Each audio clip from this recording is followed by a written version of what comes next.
हरे लमहराया जुरी पसरी हाय बबुआ हो।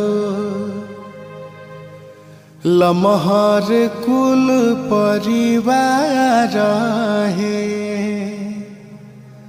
लमहर बाटे तहरा पापा जी के नैया हो। लमहर कुल खानदान है। हरे लमहराया जुरी पसरी हाय बबुआ हो।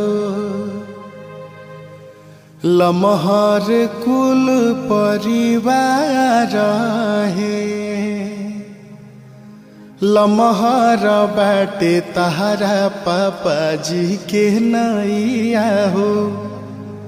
लमहर कुल खानदान